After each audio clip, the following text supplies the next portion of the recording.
Niblett. Ryan Niblett. Ryan Niblett. Ryan Niblett just saved my life. Ryan Niblett just saved a lot of y'all's lives. Woo! What a win by the Texas Longhorns in an absolute barn burner shootout of a game. For most of this game, it felt like any game from the Charlie Strong or even Tom Herman era.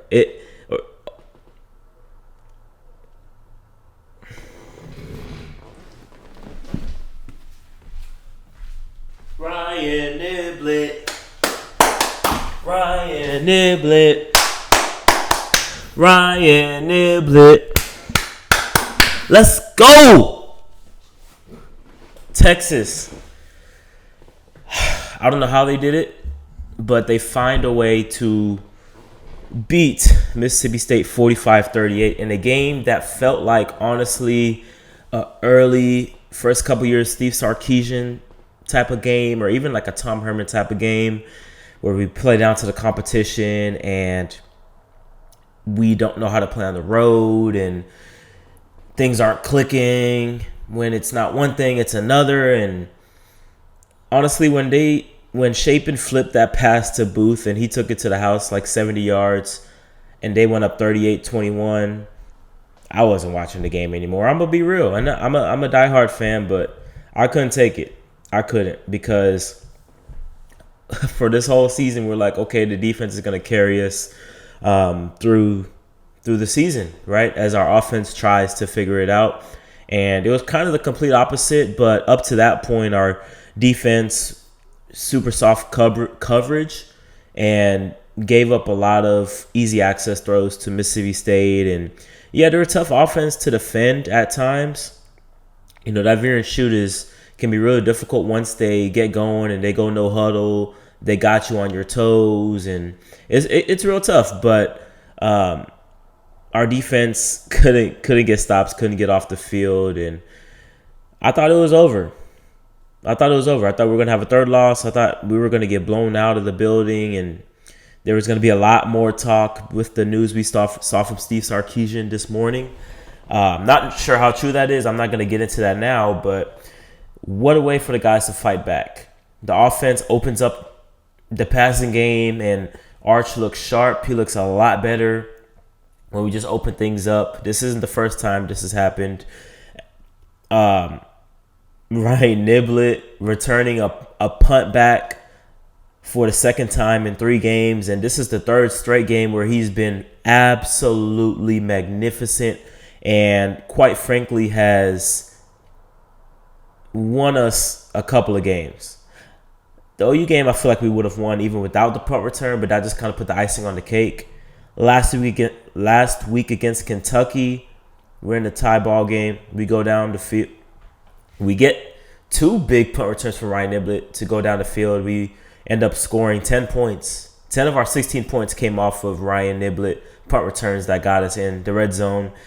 And then today, taking another one to the house. And you can tell he has that juice. He has that confidence in the return game now where it wasn't there the first few weeks of the season. What a gritty win overall by everybody. And there's going to be some people that are like, oh, it's Mississippi State. You struggled to beat Mississippi State and all this and all that. But can the guys get some credit? Can Arch get some credit about how he battled and fought back and really turned it around in the second half? He wasn't terrible in the first half. Still missed a couple layups. But in the second half, when we opened it up, we had no choice but to pass. He looked good. And the connection to Ron Ringo, a lot better. However, you know, Wingo dropped a couple. He had a monster game. Let me look at the box score here. I think Wingo went for almost 200. He had 5 for 184. Didn't get in the end zone, but he had a big game. Explosive plays left and right from him. Emmett Mosley showed a big 2 touchdowns, including the one to win the ball game. DeAndre Moore had some big catches. Parker Livingston had some big catches. He had a couple touchdowns as well, and that's by far the best we've seen the wide receiver core look. And we still had a couple of drops by Wingo. So, wow. Arch needs some credit. He got a little banged up at the end, but I think he'll be okay. Matthew Caldwell deserves some credit too, coming in the ball game, throwing a beautiful fade to Emmett Mosley. He got the foot down. I'm still kind of shocked that we ended up pulling this game out. On the other hand, our defense gave up a lot in the past game, obviously, but we got a lot of pressure on Blake Shapen. We made plays when we needed to. When we absolutely needed to, we made plays. Although, yeah, we miss Michael Taft. We're going to miss him a lot until we get him back, for sure. We saw that tonight. So, but I really loved how our front seven played. Our front four, front seven played for the most part. I loved how they played. How many sacks did we get? That's 3, 4.5, 5. 7 total sacks. I'm sorry, I can't count. I missed a couple. Okay, so we had 7 sacks. It didn't even feel like it. Okay, we had 7 sacks on Blake Shapen, and he made some poor decisions with the ball. But I really love how they played. Our back end, like I said, struggled. No Michael Taft, your leader, your vocal leader, your veteran in the back end, All-American boy. Hopefully we get him back soon, but man, what a gritty win. There's not much for me to say, but wow, like I'm proud of the boys. I'm proud of the guys, man. I'm very, very proud of how we were able to still continue to fight. And bro, man, I don't know how we came back, bro. I don't. Mississippi State and Jeff Lebby made some poor decisions down the stretch too, which helped us out, but wow. Let's look at the team stats here, guys. Wow, we didn't even have to get to 4th down, really. 8 of 20 on 3rd down for Texas, which we struggle with for the most part. It's weird. We're really good, or at least in the last couple of weeks have been really good on 4th and long, but when it comes to, or 3rd and long, but when it comes to the 3rd and short, we can't do shit. It's the weirdest thing. And I attribute that to the poor O-line, especially in the run game. They fail to get a push a lot of the times, and that's the result. You're not going to convert a lot of the 3rd and shorts, 4th and shorts. But 8 of 20, not terrible. Still can't run the ball, which I'm not surprised. It was glad to have CJ Baxter back, but we weren't able to get anything going in the ground game per usual. We had the pick, but other than that, I thought Arch played pretty well, man. I thought he did. Even early in the game, he missed a layup to Wingo. It was the second screen pass of the game. The first one, it was like a swing route. It went for 60 yards. Second time he tried to come back to Wingo, he put it in the dirt. And I'm like, bro. But other than that, I think Arch played a really, really, really good game. And I don't know what it is, but we just go to a straight drop back game. We did it against Florida at the end, that last drive, and we got down the field, had some success, even the last 2 drives, but obviously came up short. But he looks a lot better when we just space it out and just let him do his thing. I don't know. I think there has to be like a fine balance between running your stuff and I don't know. But great overall team win.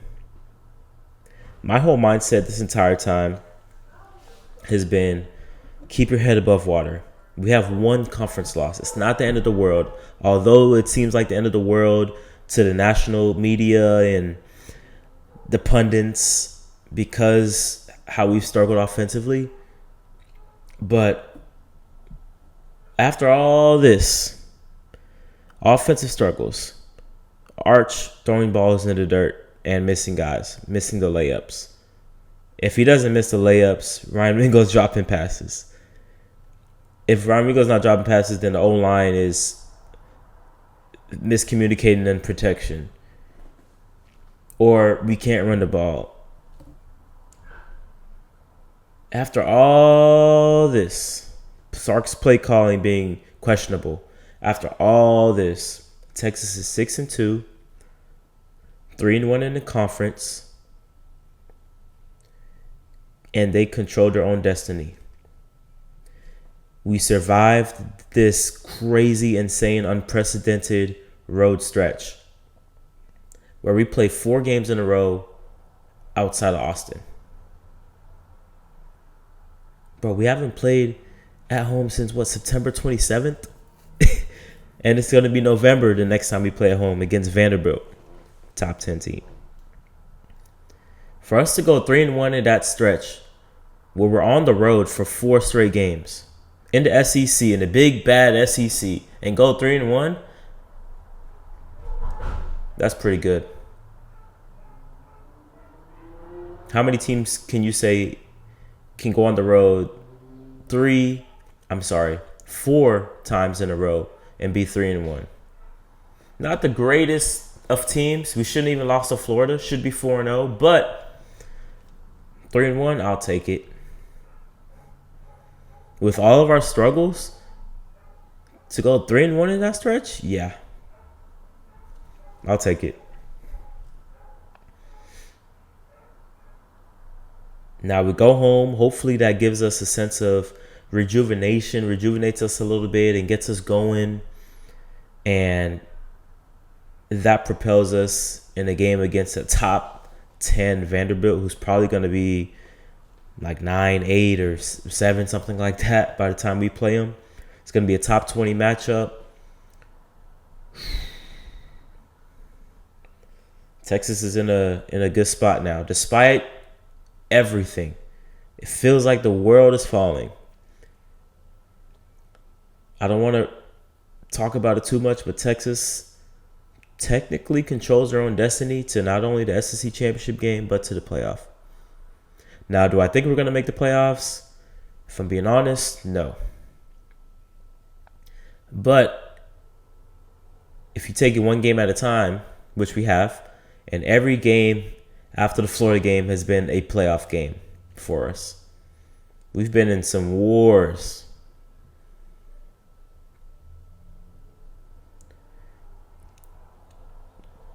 We're battle tested. We're weathering the storm, and I'm proud of the guys. And we'll see what happens next week against Vanderbilt at home. But y'all let me know what y'all think, man, about this performance and how Texas was able to come back and win. Like, all things considered, I'm proud of the team. I'm proud of them, despite everything that's going on. So, yeah. Y'all let me know down below what y'all think about the Texas game against Mississippi State. Texas wins it 45-38, an absolute insane game. Texas comes from 17 down to take down the Bulldogs 45-38 OT. This is Jimmy for CFB Enthusiast. As always, hook 'em.